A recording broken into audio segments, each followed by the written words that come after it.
বাংলাদেশের সেনাপ্রধান জেনারেল ওয়াকার খানের দাড়ি এবার বাংলাদেশের সীমানা ছাড়িয়ে বিদেশি প্রচার মাধ্যমের দৃষ্টি আকর্ষণ করছে। এর সাথে রয়েছে পাহাড়ে নতুন করে সংঘর্ষ শুরু হয়েছে, আর ডাঙায় চলছে বিচি চেপে ধরার অভিনব পন্থা। আজকে এইসব বিষয় নিয়ে কথা বলবো, শেষ পর্যন্ত সাথে থাকবেন।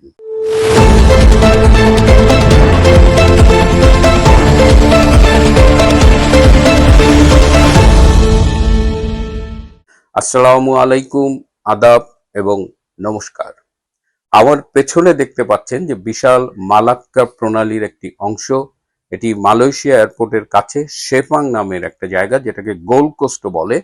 একটি কনফারেন্সের জন্য আমি এখানে এসেছি এবং এই রিসোর্টে অবস্থান করছি। এই মালাক্কা প্রণালীটা হরমুজ প্রণালীর চাইতেও বেশি গুরুত্বপূর্ণ এবং এটি দক্ষিণ চীন সাগর এবং আন্দামান সাগরের দুটো সাগরকে কানেক্ট করেছে।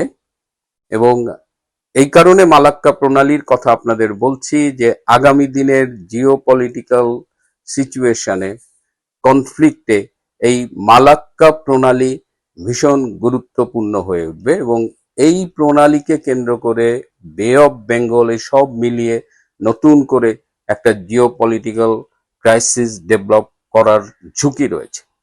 যাই হোক, শুরুতে বলছিলাম যে বাংলাদেশের সেনা প্রধান জেনারেল ওয়াকার খান এবছর হজে গিয়েছিলেন এবং হজ থেকে ফিরে আমরা দেখলাম তিনি দাড়ি রেখেছেন। বাংলাদেশে যতদূর জানি তিনি প্রথম এবং এ পর্যন্ত একমাত্র সেনাপ্রধান যিনি সেনাপ্রধান হিসেবে দায়িত্ব পালনকালে দাড়ি রেখেছেন। এই দাড়ি নিয়ে অনেকেই নানান রকম মন্তব্য করেছেন, পক্ষে বিপক্ষে, কিন্তু এটি বাংলাদেশের সীমানা ছাড়িয়ে বিদেশেও প্রচার মাধ্যমে আলোচিত হচ্ছে। একটি প্রোগ্রামে দেখলাম যে আলোচক জেনারেল ওয়াকার খানের এই দাড়ি রাখাকে খুব সুন্দর করে মানে সংক্ষেপে বর্ণনা করেছে। বলেছে যে এই দাড়ি রাখার মধ্য দিয়ে আবারও প্রমাণিত হলো যে এই জেনারেল ওয়াকার খান আসলে একজন অত্যন্ত অপরচুনিস্ট অথবা খুবই সুবিধাবাদী একজন মানুষ। যখন যা করলে তার সুবিধা হবে ব্যক্তি স্বার্থে তিনি তা করতে কখনো দ্বিধা বোধ করেন না, যেটা আমরা 2024 সালের জুলাই আগস্টের জঙ্গি অভ্যুত্থানে দেখেছি যে সেই সময় যদি সেনা প্রধানের সেই বিতর্কিত দেশ বিরোধী ভূমিকা না থাকতো তাহলে বাংলাদেশকে আজকে এই চরম বিপর্যয়ের মুখে পড়তে হতো না। কিন্তু তিনি তার স্বার্থে এবং দেশের স্বার্থকে জলাঞ্জলি দিয়ে তিনি দেশের বিরুদ্ধে ভূমিকা রাখতে দ্বিধাবোধ করেননি। আজকে বাংলাদেশ আর্মিকে তিনি কোন দিকে নিয়ে যাচ্ছেন এটি তার ব্যক্তিগত দাড়ি রাখার মধ্য দিয়ে কিন্তু একটা ডিরেকশন আমরা পাচ্ছি। সেকেন্ড ব্যাটালিয়নের 4টি ইউনিটে আমরা দেখলাম যে 4 জন খলিফার নামে তিনি রেখেছেন। খলিফারা আমরা জানি যে তারা প্রশাসক ছিলেন, তারা যে খুব যোদ্ধা ছিলেন বা এমন কিছু তা না, কিন্তু তিনি এর মধ্য দিয়ে একটা বার্তা দিলেন যে বাংলাদেশ সেনাবাহিনীর যে প্রো 71 একটা স্ট্যান্ড ছিল সেই স্ট্যান্ডটাকে তিনি কিন্তু বিতর্কিত করছেন এবং তিনি কোন পথে যাচ্ছেন সেটি নিয়ে আলোচনা সমালোচনা শুরু হয়ে গেছে। এই জায়গায় দাঁড়িয়ে জেনারেল ওয়াকার খানের এই দাড়ি বিষয়ক আলোচনা, তারপরেই আসছে যে আপনারা খেয়াল করেছেন যে গত 2-3 দিন ধরেই বলছি পাহাড়ে কিন্তু সংঘর্ষ চলছেই। বাংলাদেশ সেনাবাহিনী একদিকে, তার সাথে সন্তুল আর্মাদের জনসংহতি সমিতি জেএসএস আছে বলে অনেকেই বলছেন, আর প্রতিপক্ষ হিসেবে রয়েছে কুকি চিন ন্যাশনাল ফ্রন্ট কেএনএফ। আবার ইউপিডিএফ এর কথাও আমরা শুনছি, যদিও ইউপিডিএফ বলছে তারা একটি প্রকাশ্য গণতান্ত্রিক দল, কিন্তু পাহাড়ের বিভিন্ন সূত্র জানাচ্ছে যে তারাও এই বর্তমানে যে সশস্ত্র সংঘাত চলছে তার একটি পার্ট। নতুন আরেকটি সংগঠনের কথা আমরা শুনছি যে খুমি পিপলস ফোর্স, কেপিএফ, এটার কথা আবার নতুন শোনা যাচ্ছে।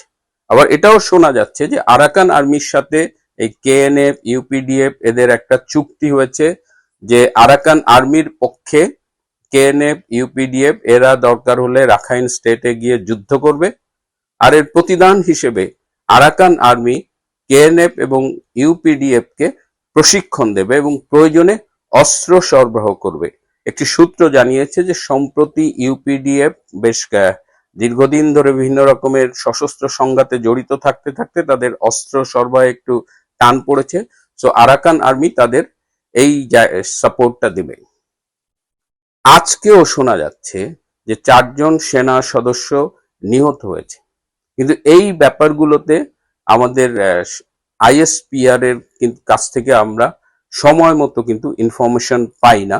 এই আইএসপিআর এর কাছ থেকে ইনফরমেশন পাওয়ার আগেই আমরা পাহাড়ি বিভিন্ন বিচ্ছিন্নতাবাদী সংগঠন থেকে ইনফরমেশন গুলো পেয়ে যাই এবং এই ইনফরমেশনের সত্যতা নিয়েও কিন্তু বিভিন্ন মহল থেকে প্রশ্ন উঠছে।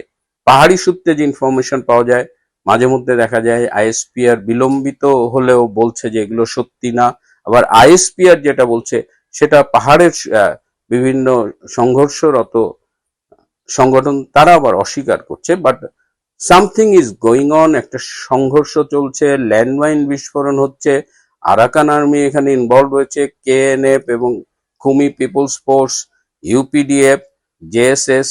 পাহাড়ে শান্তি নাই। পাহাড়ে যখন সংঘর্ষ চলছে তখন ডাঙায় যে আমরা একটু শান্তিতে থাকবো সেই উপায়ও নাই। আমরা নানা রকমের চাঁদাবাজি, ধর্ষণ, লুটতরা শুনছি, কিন্তু এবার একদম অভিনব পদ্ধতিতে ভাইয়া তারেক রহমানের সৈনিক বরিশালে কাঠপট্টির বাসিন্দা মুস্তাফিজুর রহমান লিটু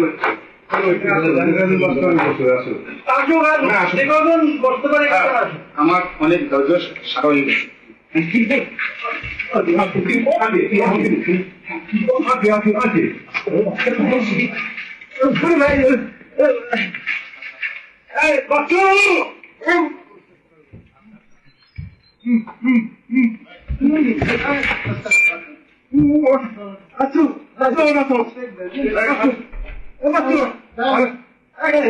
তিনি অগ্রণী হাউজিং লিমিটেডের ব্যবস্থাপনা পরিচালকের অফিসে গিয়ে সরাসরি বিচি যাকে আমরা বলি অন্ডকোষ চেপে ধরেছেন এবং চেপে ধরে 2টি স্টাম্পে এবং 2টি ব্লাঙ্ক চেকে সই করিয়ে নিয়েছেন, যাতে ওই ব্লাঙ্ক চেক জমা দিয়ে তিনি ইচ্ছে মতো টাকা তুলতে পারেন। ওই স্টাম্পে তার কথা মতো লেখা হয়েছে। এমডি কে যখন সে বিচি চেপে আক্রমণ করছিল তখন এমডির অফিসের লোকজন একটা লোক চেষ্টা করছিল ঠেকানো, কিন্তু তার সেই মুস্তাফিজুর রহমান লিটুর সাথে যারা এসেছিল তারা আবার তাকে প্রতিহত করেছে।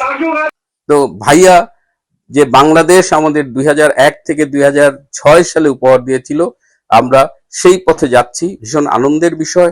এবং অনেকগুলো জেলা থেকে আমরা খবর পাচ্ছি যে বিশ্বকাপ যখন সারা পৃথিবী দেখছে, বাংলাদেশের সেই আগ্রহী দর্শক তখন লোডশেডিং এর অন্ধকারে বসে আছে এবং ইতিমধ্যেই বিভিন্ন জেলায় বিদ্যুৎ অফিসে আক্রমণ হয়েছে, বিদ্যুৎ অফিস ঘেরাও হয়েছে এবং বাংলাদেশে বিদ্যুৎ পরিস্থিতি যেদিকে যাচ্ছে তাতে এই বিদ্যুৎকে কেন্দ্র করেই কিন্তু ভাইয়ার সামনে খুব খারাপ দিন আসতে পারে। একটি সুখবর দিয়ে শেষ করি যে অবশেষে শিখা অনির্বাণ জ্বলেছে। টাকার অভাবে সরকারের ব্যয় সংকোচন নীতির কথা বলে যে তারা যে শিখা অনির্বাণ বন্ধ রেখেছিল এই সামাজিক যোগাযোগ মাধ্যমের প্রতিবাদের কারণে, কারণ আমাদের প্রধান মিডিয়া কেউ এই নিউজ দেয়নি। সুতরাং শিখা অনির্বাণ জ্বলেছে। আমাকে একজন সরাসরি ক্যান্টনমেন্ট থেকেই খবর পাঠালেন, প্রত্যক্ষদর্শী। আর যে টাকার কথা বলা হচ্ছিল যে টাকার অভাব সরকার ব্যয় সংকোচন নীতি করছে, তাহলে যুদ্ধ অপরাধী যদি গোলাম আজমের ছেলে আজমিকে কি করে 1 কোটি টাকা দেওয়া হয়? এবার যে 1 কোটি টাকা দেওয়া হলো তা না, এর আগে তাকে 5 কোটি টাকা সেনাপ্রধান বিশেষ ফান্ড থেকে দিয়েছে, যে টাকায় মিরপুর DOHS এ এই আজমি একটি বাড়ি তৈরি করেছে। হরি লুট চলছে বাংলাদেশে এবং এই লুটপাটে একদিকে যেমন সেনাপ্রধান জেনারেল ওয়াকার খানের নির্দেশে চলছে, আর একদিকে চলছে ভাইয়ার সৈনিকেরা সারা দেশে হরি লুট করছে। অত্যাচার নির্যাতন তো আছেই। প্রিয় বন্ধুরা, আজ এ পর্যন্তই। ভালো থাকবেন, সুস্থ থাকবেন, তার চেয়েও জরুরি হলো নিরাপদে থাকবেন। সবাইকে অনেক ধন্যবাদ।